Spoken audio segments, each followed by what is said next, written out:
Welcome to the Deep Dive. Today, we're tackling World War II. It's a conflict that really stands as a massive turning point in human history. Absolutely. Its impact is still shaping our world today in so many ways. We've gathered our sources, and we want to explore the origins, the key events, and, well, the lasting consequences. Yeah, the aim, really, is to give you a clear sense of the essential story and why it matters without getting totally lost in the weeds. Exactly. It wasn't just, a series of battles. It was this global upheaval. Fundamentally reshaped the political map, our understanding of ourselves, everything. And what's striking is how all these different factors kind of came together to ignite it. Okay, so let's start with the spark itself. Hmm. Our sources really point to September 1st, 1939. Nazi Germany invades Poland. Mm-hmm. And just 2 days later, Britain and France declare war on Germany. That's the moment it becomes a wider European war. So that invasion really lit the fuse. It did. That's the generally accepted start date. But if you zoom out a bit, it didn't just happen in a vacuum. Right, the sources pull us back to the end of World War I, and specifically the Treaty of Versailles. Yes, that treaty looms large. It had this really profound destabilizing effect, particularly on Germany. It keeps coming up. The information we've looked at highlights the economic devastation in Germany, that deep sense of national humiliation. Precisely. And that arguably created this fertile ground for the resentment Hitler then used to rise to power. The treaty imposed these crippling reparations, Yes. right, and limited their military drastically. Exactly. Plus, assigning Germany sole blame for World War I, those terms fostered this huge amount of resentment, a feeling of injustice. And that environment allowed extremist ideas like Nazism to really take hold. It's a stark reminder, isn't it, how trying to solve one conflict can sometimes sow the seeds for the next one. So Poland's invaded, war is declared, and the world starts choosing sides.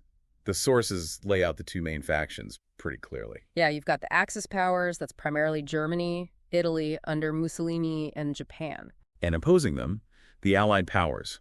Initially Britain and France, but later, crucially, the Soviet Union, China, and the U.S. join in. And understanding their basic aims is key.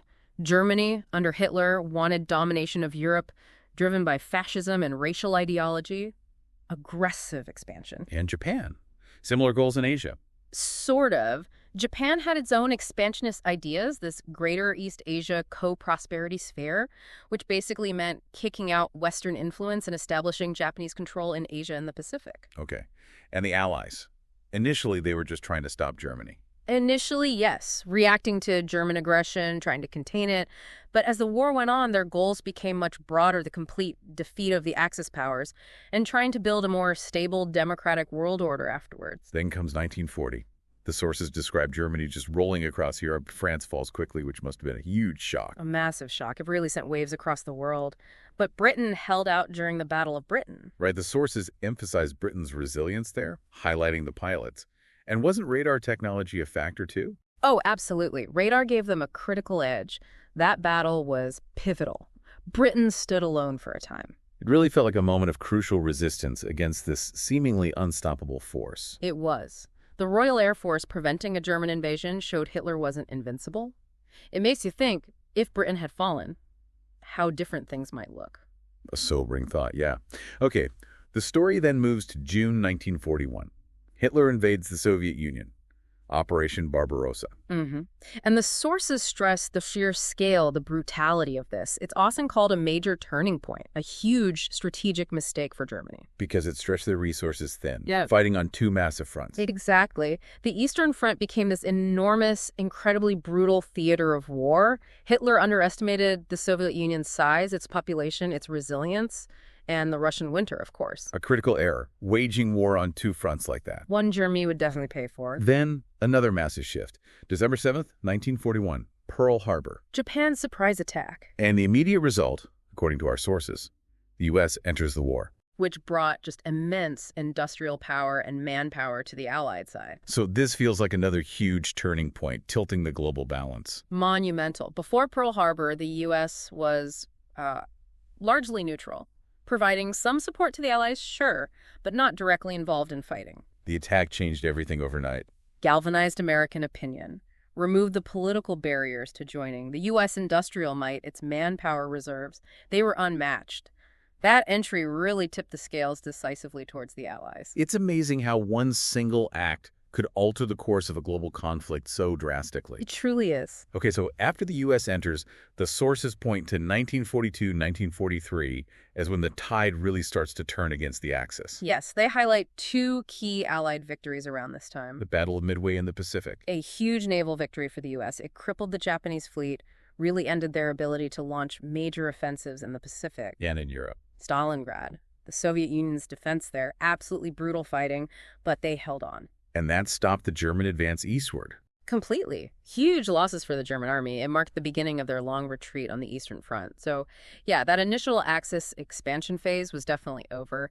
The Allies were now pushing back hard. Which brings us to D-Day, June 6th, 1944. The Allied landings in Normandy, France.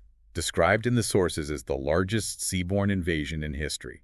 A massive step towards defeating Nazi Germany in Western Europe.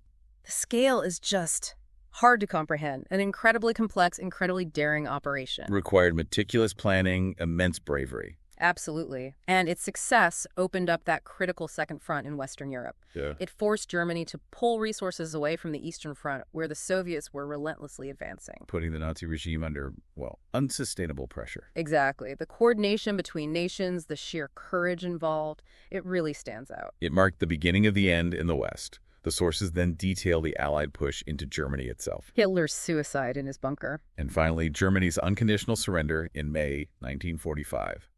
VE Day. Victory in Europe. A moment of immense relief and celebration across Europe.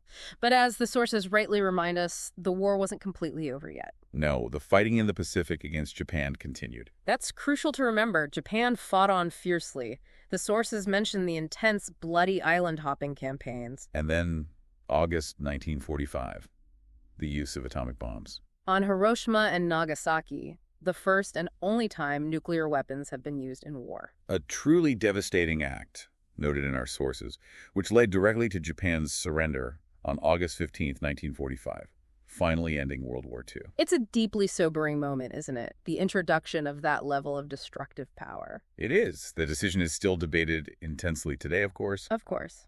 Ethically, historically. But it did bring a swift end to the Pacific War. The scale of destruction, the civilian loss of life, unprecedented. And it ushered in the nuclear age, changing warfare and international relations forever. Okay, let's shift to the aftermath, the lasting impact. The sources immediately point to the creation of the United Nations. Yes, a direct attempt to prevent future global conflicts like this one. It feels like a necessary response to all that devastation. Well, the League of Nations after World War I had failed. So there was this urgent sense that a stronger international body was needed.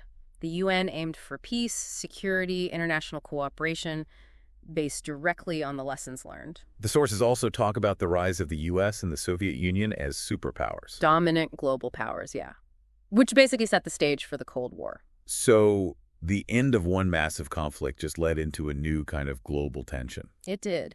Their wartime alliance against the Axis was, pragmatic. Once the common enemy was gone, their fundamental differences to democracy and capitalism versus communism came right to the surface. Decades of rivalry followed. Another major legacy mentioned is the Holocaust. The systematic genocide of around 6 million Jews and other groups as well. Its impact on our understanding of human rights, the dangers of unchecked hate, it's profound. Absolutely horrific. The Holocaust revealed the depths of human cruelty, the consequences of racial hatred and state-sponsored discrimination. And it spurred the development of international human rights law. A major impetus, yes. Trying to create frameworks to prevent such atrocities ever again, it really forces you to ask, how vigilant do we need to be, even now? A deeply relevant question. The sources also frame the war itself not just militarily, but as this clash of ideas. Freedom versus dictatorship. Hope versus fear. That really highlights the human stakes involved. It does. It was a fight against regimes that crushed individual liberties through terror and force.